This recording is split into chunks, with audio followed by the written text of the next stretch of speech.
वृंदावन। क्या है वृंदावन? वृंदा यानी तुलसी, वन यानी जंगल, और इसी वन को हम निधिवन के नाम से जानते हैं, जहाँ पर हमारे ठाकुर जी अपनी राधा रानी के साथ आगे रास करने आते हैं। ऐसा कहते हैं कि रासलीला जो कोई देख लेता है उसकी जिंदा नहीं रहता, इसलिए वहाँ पर शाम की आरती के बाद ना तो कोई इंसान रहता ना कोई जानवर। Radhe Radhe everyone, my name is Suraj. आज हम बात करेंगे निधिवन के बारे में। निधिवन आज से पौने 6000 साल पहले 10 किलोमीटर की रेंज में फैला हुआ था। भगवान श्री कृष्ण का जन्म मथुरा में हुआ था, गोकुल में उनका पालन पोषण हुआ था, और वृंदावन वो जगह थी जहाँ पर श्री कृष्ण ने अपनी लीलाएं दिखाई थी। इस जगह पर हमारे ठाकुर जी अपनी गोपियों के साथ महाराज करते थे। वृंदावन में एक संत हुआ करते थे जिनका नाम था स्वामी हरिदास जी। स्वामी हरिदास जी हमेशा राधा कृष्ण की युगल जोड़ी की साधना करते हुए उनसे प्रसन्न होकर वहाँ पर 2 मूर्ति प्रकट हुई। एक मूर्ति का नाम पड़ा कुंज बिहारी और दूसरी मूर्ति का नाम पड़ा बांके बिहारी। हमारे घरों में जो तुलसी है उन्हें कहते हैं हम श्यामा तुलसी और परमा तुलसी, और जो तुलसी वृंदावन में है उन्हें हम कहते हैं वन तुलसी। और ये कोई तुलसी नहीं है, ये वो गोपियाँ हैं जिनके साथ हमारे ठाकुर जी महाराज करने आते हैं। वो हर रात इनके साथ महाराज करने आते हैं, पर दिन होते ही ये गोपियाँ दोबारा अपने उसी तुलसी पेड़ के रूप में आ जाती हैं। वो कहते हैं ना, वृंदावन के वृक्ष को मर्म न जाने को, यहाँ डाल डाल और पात पात पर राधे राधे होए।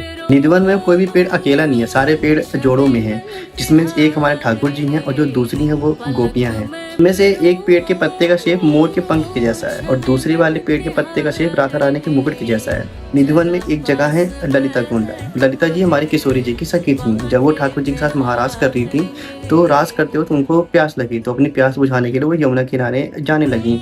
किशोरी जी ने उनको ऐसा करता देख उन्होंने कहा कि रात को नदियों जगाना अच्छी बात नहीं है। तब हमारी किशोरी जी ने ठाकुर जी से प्रार्थना की, तब ठाकुर जी ने वहाँ पर एक कुंड बना दिया और उस कुंड से उन्होंने अपनी प्यास बुझाई, इसलिए उस कुंड का नाम पड़ा ललिता कुंड।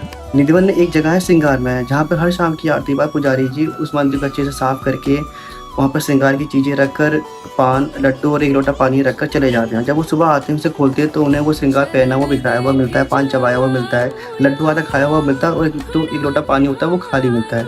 ऐसा इसलिए है क्योंकि जब राधा रानी कृष्ण जी के साथ रास करती हैं, जब रास करते करते वो थक जाती है तब वो इस जगह पर आकर विश्राम करती हैं। निधिवन में जब सफाई होती है तो वहाँ के जो तुलसी के पत्ते होते हैं और जो उनकी शाखाएं होती हैं उन्हें बाहर नहीं फेंका जाता, उन्हें एक साथ इकट्ठा करके बलराम जी के ऊपर चढ़ा दिया जाता है और फिर वो उसी को प्रसाद के रूप में सभी भक्तों के बीच में बांट दिया जाता है। वहाँ आप जाएंगे देखेंगे वहाँ के किसी भी पेड़ के ऊपर ना तो कोई चिड़िया का घोंसला है और ना ही उस जगह के आसपास कोई घास है। निधिवन में एक जगह है बंसी चोर। ठाकुर जी मक्खन चुराकर खा जाया करते थे। इस बात से राधा रानी एक बार नाराज हो गए तो उन्होंने उन्हें सबक सिखाने के लिए उनकी बंसी चुरा ली थी, इसलिए उस जगह का नाम पड़ गया बंसी चोर। आप निधिवन में जाएंगे आप देखेंगे उनके कई सारे संतों की, कई सारे भक्तों की समाधि बनी होगी। वो ऐसा इसलिए है क्योंकि उनके कुछ संत कुछ भक्त रात को रुक जाया करते थे ताकि वो सुबह ठाकुर जी की रासलीला को देख सकें, बट जब गेट खोला जाता था तब वो मरे हुए मिलते थे। वो ऐसा इसलिए क्योंकि उनके पीछे कोई संभाल नहीं सकता। बोलो राधे राधे।